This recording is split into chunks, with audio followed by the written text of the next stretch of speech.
केरल में जो उस लड़के ने 6 लोगों को मारा, 6 को नहीं 5 को मारा, एक बच गई उसकी अम्मी। सुना होगा आप लोगों ने भी।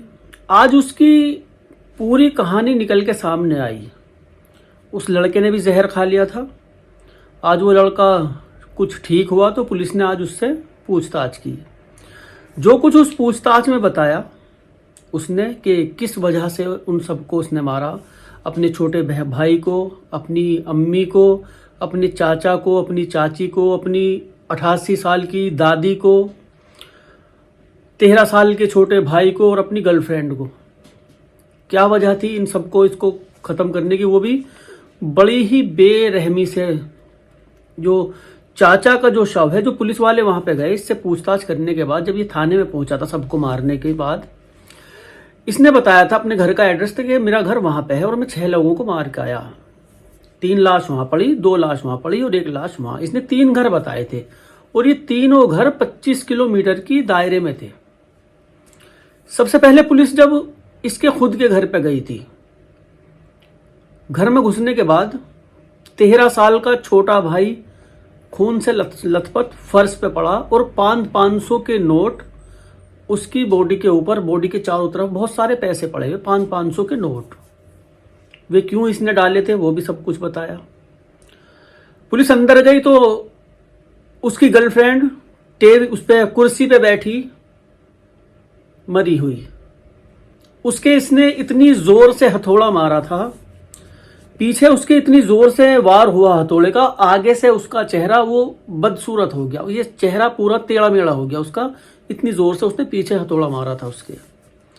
उसकी माँ जब ऊपर गए, उसकी माँ पड़ी वहां पे खून से लथपथ वो भी, लेकिन जब उसकी नब्ज चेक की इन्होंने तो वो जिंदा थी। कैंसर उसको पहले से ही था, ऊपर से इसने ये सब कुछ किया। उसको हॉस्पिटल में लेके गए, उसका भी इलाज चल रहा है, सिर्फ वो बची। उसके बाद इसकी दादी के घर पे गए, दादी भी खून से लथपथ, उनके भी सर में हथौड़े से ही वार किया गया था। लेकिन जब इसके चाचा चाची के घर पे गए और उन लाशों को देखा पुलिस ने, चाचा की लाश को, चाचा के सर पे इसने 20 कम से कम हथौड़े के 20 वार किए। अब अंदाजा लगाओ कि एक इंसान 20 वार में उसका क्या क्या कुछ उसने कर दिया होगा। आंख, नाक और ये दांत वांत वो सब कुछ उसने बाहर कर दिए उसके। इतना अपने चाचा को उसने मारा बुरी तरह से। चाची किचन के पास मरी हुई मिली। सबकी डेड बॉडी कब्जे में लेके अपने पोस्टमार्टम के लिए भेज दी। आज इससे पूछताछ हुई। जिन पुलिस वालों ने अपनी आंख से ये मंजर देखा, 4 पुलिस वाले तो वहां पे गए थे इसके घर। जो इसकी गर्लफ्रेंड थी उसकी शक्ल देखने के बाद वो ठिठक गए थे, इतना बुरा उसका चेहरा हो गया था। वार न जाने किस तरीके से इसने किया कि चेहरा उसका टेढ़ा मेढ़ा आगे से हो गया। खूबसूरत लड़की थी वो। इस लड़की का नाम था फरसाना, जो गर्लफ्रेंड थी। सबने अनुमान यही लगाया था कि ये शायद घर वाले शादी के लिए नहीं मान रहे होंगे, इसलिए इनका इसने मर्डर कर दिया। लेकिन वो छानबीन हुई तो पता लगा लड़की के घर वाले भी मान रहे थे और लड़के के घर वाले भी तैयार थे। लड़की लड़के वाला, गर्लफ्रेंड बॉयफ्रेंड वाला कोई मैटर नहीं था, ये तो कुछ और ही मामला था। आज जब अफान से पूछताछ हुई, पूछताछ में अफान ने सारा बयान दिया। उसने बताया कैसे कैसे इसने कत्ल किए। सुबह को उठा, उठने के बाद ये कुछ देर बाहर टहला। बाहर टहलने के बाद ये घर में आया। इसकी अम्मी ऊपर सो रही थी, छोटा भैया स्कूल गया हुआ था, उसका पेपर था। 13 साल का ये छोटा भाई इसका। अम्मी जैसे सो रही थी, अम्मी के शॉल, गले में एक शॉल लिपटा हुआ था जैसे महिलाएं ओढ़ लेती हैं। उसी शॉल को इसने इतनी जोर से फंदा सा बना के उसको खींचा। इसको लगा मर गई वो। मरी हुई को छोड़ के, अपनी नजर में मरी हुई को छोड़ के ये बाहर निकला। घर से इसने सोने की कोई चीज उठाई, वहां से सोने की, उसको एक दुकान पे लेके गया। वहां वो सोने की चीज 1400 रुपये की बिकी। 1400 रुपये की बेचने के बाद वहीं पे बाजार में घूमा। एक दुकान से इसने एक बैग खरीदा, दूसरी दुकान से एक हथौड़ा खरीदा, तीसरी दुकान से चूहे मारने की दवाई खरीदी। तीनों चीज लेके ये सबसे पहले एक क्लब में गया, दारू के ठेके पे। वहां शराब पी इसने, वहां जाके कुछ वक्त वहां पे बिताया। अभी भैया स्कूल में ही है, अभी भैया स्कूल से नहीं आया।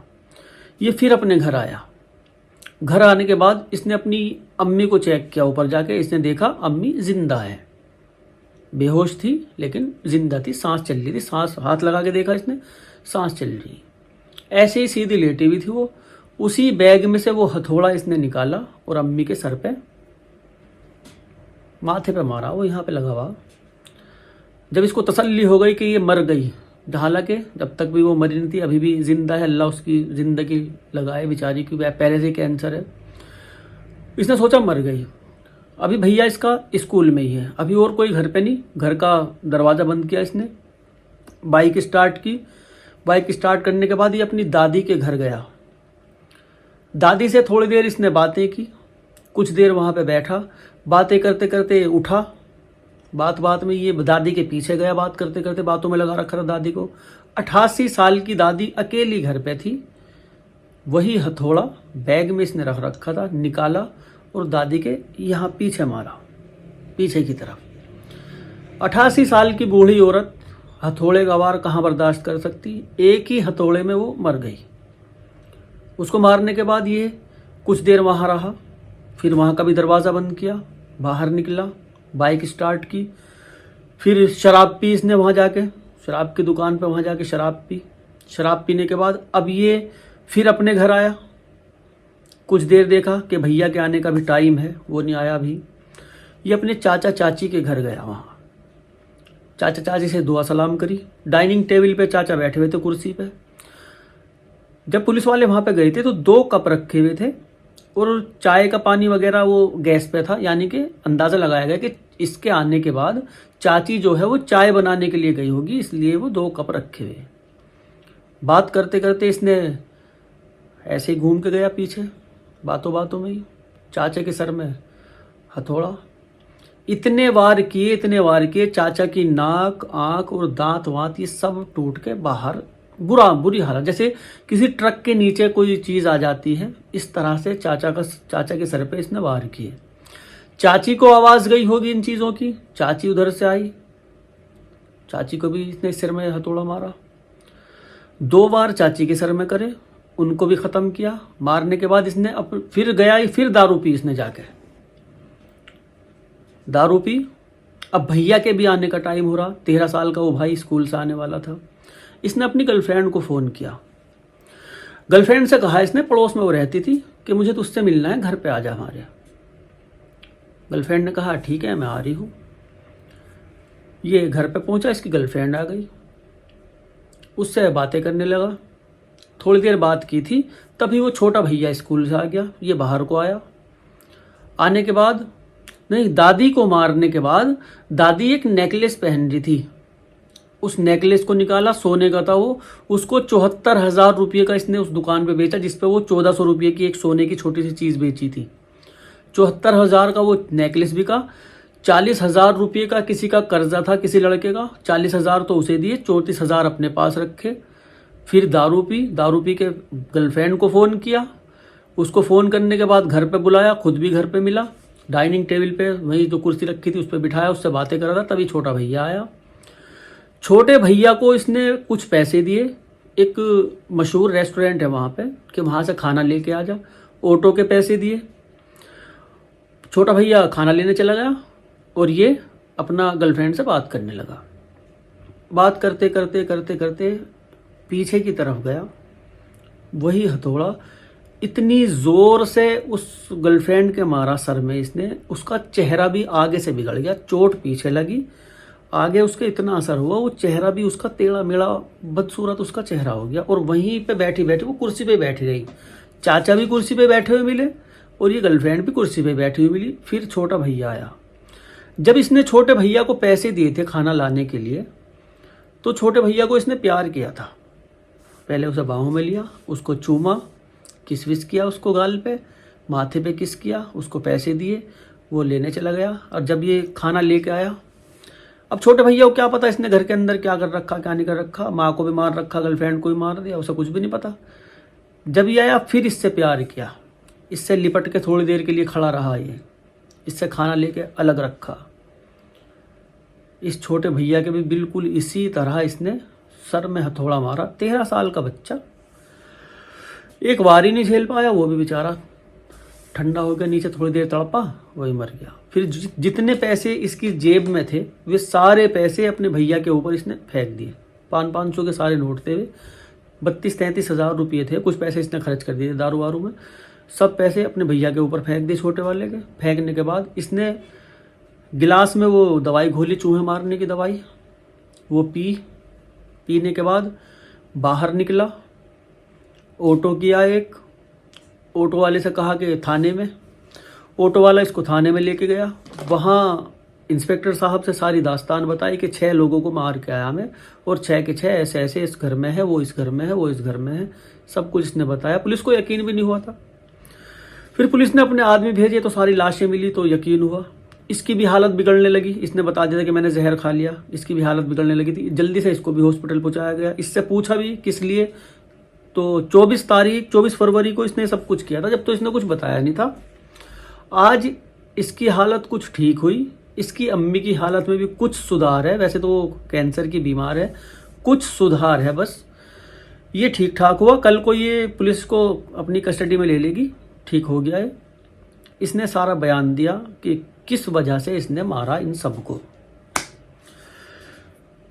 इसका जो बाप है वो है दम्माम में, पिछले 7 साल से इंडिया नहीं गया, यहाँ किसी का कर्ज कर रहा है, सऊदी अरब के दम्माम में कर्ज इनके ऊपर चढ़ा हुआ है। वो कर्ज उतार रहे हैं, काफ़ी मोटा वो कर्ज है। उस कर्ज को उतारने के लिए काफ़ी जद्दोजहद ये बेटा जो था अफ़ान, जिसने सबको मारा, ये जद्दोजहद करता फिर रहा था। ये भी दम्माम आया था, इसकी अम्मी भी दम्माम आई थी, इसका छोटा भाई भी दम्माम आया था। ये 5-6 महीने ये भी रह के गए अपने बाप के पास।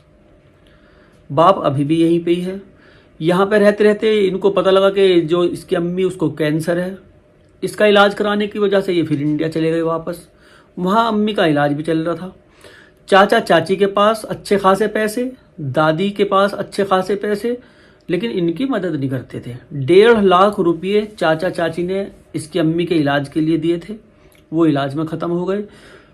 अब वो ज़्यादा ही इनके ऊपर, जो दम्माम में इसके अब्बू हैं, उनके ऊपर ज़्यादा ही दबाव बन रहा होगा। ये इधर उधर पैसे मांगता फिर रहा था कि कोई मदद कर दो। चाचा के पास गया, चाचा ने मना कर दिया, चाची ने मना कर दिया, दादी ने मना कर दिया। चाचा चाची ने इससे कहा था कि हमसे पैसों की बात मत करना बिल्कुल भी, वैसे रोज़ आ जा कोई बात नहीं, पैसों की बात मत करना, हम हमारे पास है नहीं। दादी ने भी यूँ ही कह दिया था, जबकि इसको पता था कि इन लोगों के पास अच्छे खासे पैसे हैं। बस इसी चीज़ का गुस्सा था इन तीनों के ऊपर, चाचा चाची के भी और दादी के भी। मारना इन 3 को ही था जो इसने बयान दिया। लेकिन इसने सोचा कि मैं तो जहर खा लूँगा, मैं तो मर जाऊँगा, अम्मी का क्या होगा, मेरी गर्लफ्रेंड का क्या होगा, वो गम में मर जाएगी, और छोटे भैया को कौन देखेगा, क्यों ना मैं इनको भी मार दूँ। पहले अम्मी को, फिर दादी को, फिर चाचा चाची को, गर्लफ्रेंड को, उसके बाद छोटे भैया को। खुद ने भी जहर खाया और थाने में पहुंच गया। कल को पुलिस को अरेस्ट कर लेगी, सिर्फ कर्जे की वजह से। वो कर्जा अदा नहीं हो पा रहा, इसका बाप जो यहाँ पे फंसा हुआ, इस वजह से ये सब कुछ इसने किया। बड़े बुजुर्ग कहते हैं कि औरत का खसम तो होता है मर्द, और मर्द का खसम होता है कर्ज। जिस इंसान पे कर्ज हो गया वो अंदर ही अंदर खोखला होता चला जाता है। अभी पिछले उसमें देखा होगा तुमने, सुनार ने उसके पति पत्नी ने कितने खूबसूरत जोड़ा था, वो आत्महत्या की थी, करोड़ों रुपये का कर्ज था। एक और ऐसे ही थे, उन्होंने भी इसी तरह से नहर में कूद के जान दी थी, पति पत्नी और 2 बच्चों के साथ। कैसे मासूम से खूबसूरत बच्चे थे, पति भी कितना अच्छा था, वो बीवी भी कितनी खूबसूरत थी। उन लोगों ने भी इसी वजह से जान दी थी, कर्ज की वजह से। और भी न जाने कितने लोग इस कर्ज की वजह से अभी तक जान दे चुके। दुनिया में सबसे खुशनसीब इंसान वही है जिसके ऊपर किसी का कर्ज नहीं है। और कहानी खत्म करने से पहले एक बात आप लोगों से कहना चाहूँगा, अगर आपका भी कर्ज, जो भी वीडियो देख रहा है मैं उससे कह रहा हूँ, अगर आपका भी कर्ज किसी इंसान के ऊपर है तो आप भी उसके ऊपर सख्ती ना करें, सख्ती ना करें। कोई इंसान ये नहीं सोचता कि मुझे इसके पैसे नहीं देने। वो जाहिल लोग होते हैं जिनको नहीं देने होते हैं, सोच लेते हैं कि भाई हमने तो मार लिया, ऊपर हिसाब देगा। लेकिन सख्ती ना करें। हर इंसान सोचता है, जुगाड़ करता रहता है, भाई 2 पैसे दे दूं, थोड़े से दे दूं, थोड़े थोड़े करके दे दूं। कोई नहीं चाहता कि उसके घर पे दरवाज़ा खटखटाए, कोई उससे पैसे मांगे, 4 आदमी देखें, 4 आदमी सुने, जलील हो। कोई नहीं चाहता। हर इंसान कोशिश करता रहता है कि उसका कर्ज उतरे, चाहे जैसे भी उतरे। कुछ ना कुछ बेचारा जुगाड़बाजी करता ही रहता है। किसी के 1 लाख है तो 10,000 दे दिए, कभी 5,000 दे दिए, कोई 2,000 2,000 दे देता है, जैसे जिसका होता है। मतलब उतारने की कोशिश करता है। कोई इंसान ऐसा नहीं। तुम्हारे ऊपर किसी का कर्ज है, प्यार मोहब्बत से उसका लौटा दो। तुमने किसी को दे रखा तो उससे भी प्यार मोहब्बत से पेश आना। कोई ऐसा ना कर सके जैसा इस लड़के ने अपनी पूरी फैमिली के साथ किया। बताओ, लड़की जो उसकी गर्लफ्रेंड थी, वो उसके बारे में इतनी चर्चाएं हुई कि वो बहुत ही मोहब्बत करती थी उससे, और ये भी बहुत मोहब्बत करता था उससे, नशा करके। और नशा तो हराम है ही, हमारे तो धर्म में हराम बता ही रखा। चाचा पे सारा गुस्सा उतारा, सब कुछ बेकार कर दिया, उनका चेहरा इतनी बुरी तरह से मारा। तो खुश रहो, आबाद रहो, जहाँ भी रहो। जिसके 2 पैसे दे दो भैया, 2 पैसे हैं जिस पे तुम्हारे हैं उनसे ले लो, प्यार मोहब्बत से ले लो। किसी को इतना मजबूर मत करना कभी कि वो ऐसे ऐसे काम करने पे आमादा हो जाए। गलत बात है।